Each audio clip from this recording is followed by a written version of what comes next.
American automakers take their trucks extremely seriously. And the ongoing battles for dominance among the Detroit Three are often called the truck wars.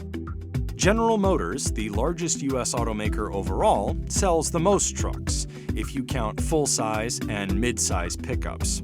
Ford F-Series is the best-selling line of full-size trucks, but third-place challenger Ram has made its own waves in recent years, snagging major industry awards and stealing market share from rivals.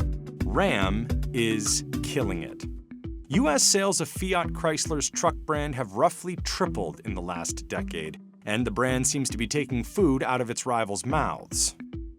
After taking the helm of Fiat Chrysler in 2018, new CEO Mike Manley said he wanted to make Ram the second best-selling full-size pickup brand in the U.S.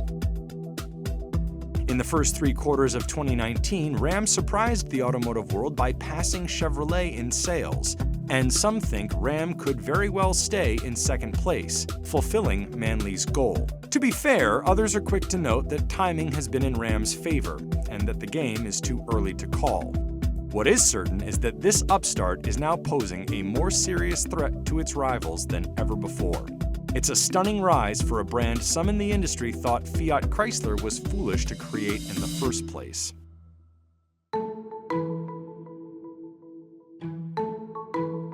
The Ram brand was once actually part of Dodge, but the two were separated as Chrysler emerged from bankruptcy under the oversight of the late Sergio Marchionne. The idea was that the split would allow Ram to focus exclusively on trucks, while permitting Dodge to focus on developing performance vehicles, including its popular Challenger and Charger, as well as sport utility vehicles and its long-running Caravan minivan. Some in the industry questioned the wisdom of spinning the Ram brand out at a time when crosstown rival General Motors was axing several of its own brands. First of all, the Ram name has a long history with Dodge itself. The company first started using the Ram logo on its cars in 1932, and it was still used on Dodge models until FCA began rolling out new logos sometime after the brand's split in 2009. As one of the 4 American full-size pickup brands, Ram sold reasonably well, but were often known as a more affordable alternative to those offered by GM and Ford. The audio you're about to hear is distorted due to recording issues. They were less expensive, interiors weren't that great, they were pretty basic. It wasn't the kind of truck that GM or Ford had on the road. Ram simply could not compete with the capability offered by rivals.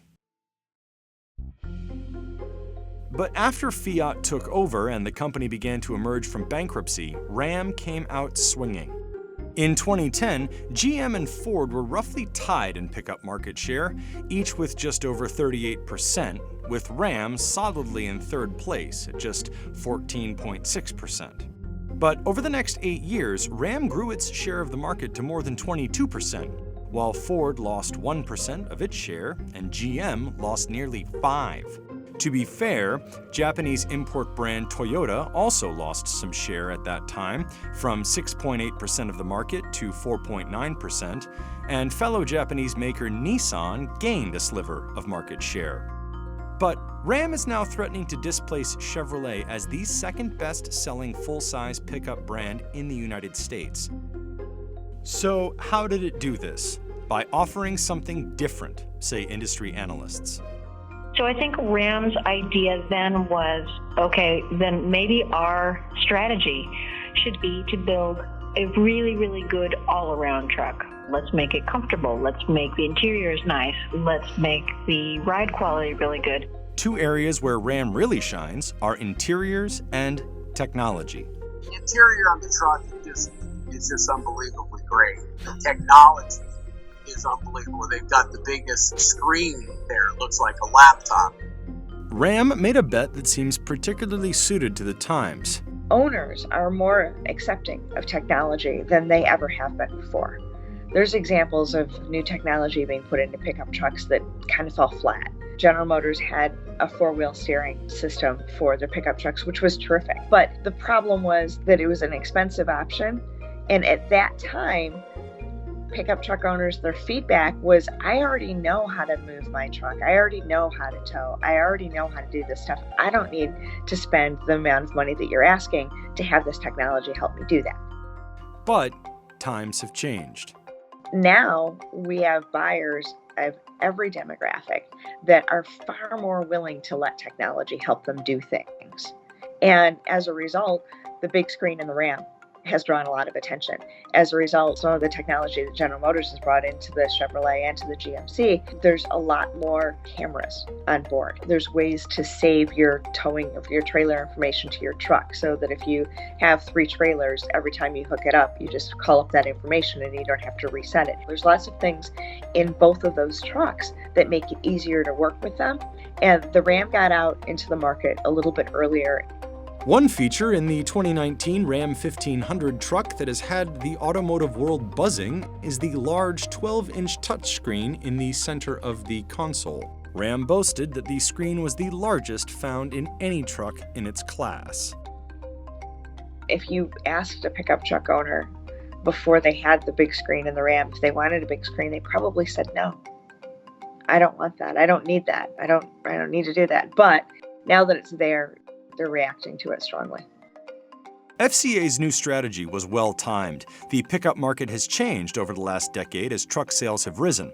Along with the boom in sport utilities and crossovers, pickup trucks have become popular options for drivers who might have a wider range of uses in mind than in previous eras. For instance, there has been a rise in the portion of 4-seat and 4-door models in the pickup market. Ram said more than 50% of its pickups are family trucks.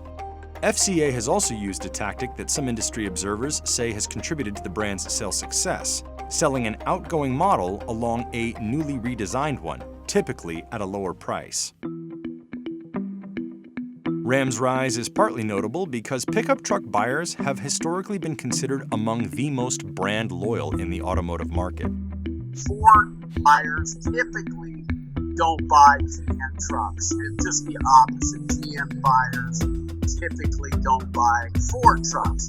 But what's interesting is either one of those buyers will consider a Ram truck.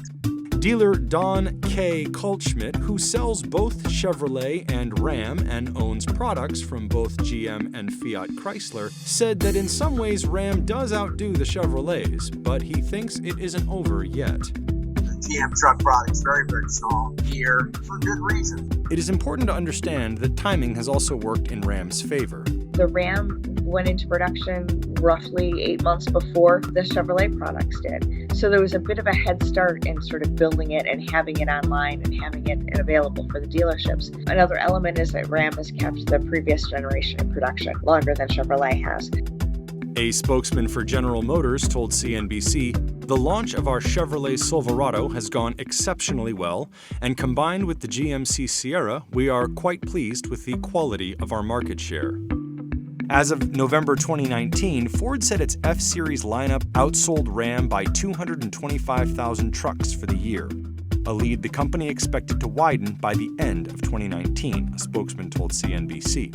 Ford has so far been the best-selling line of pickups in the U.S. for the last 42 years. The Blue Oval has also been hyping its upcoming hybrid and fully electric versions of the F-Series.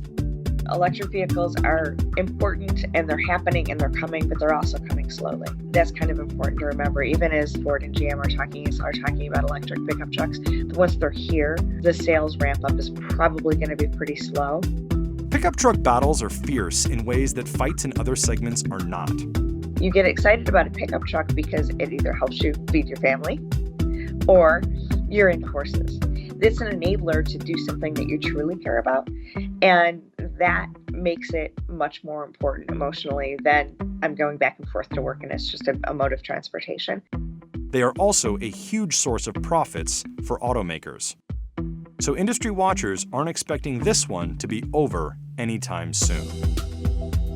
If you think about building a small car and you need so much amount of steel or so much amount of wiring harness or so much amount of leather or cloth to cover the seats, and you can charge $20,000 for a small car.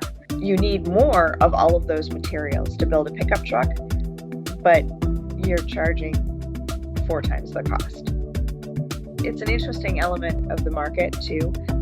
Smaller products are not as profitable as larger products.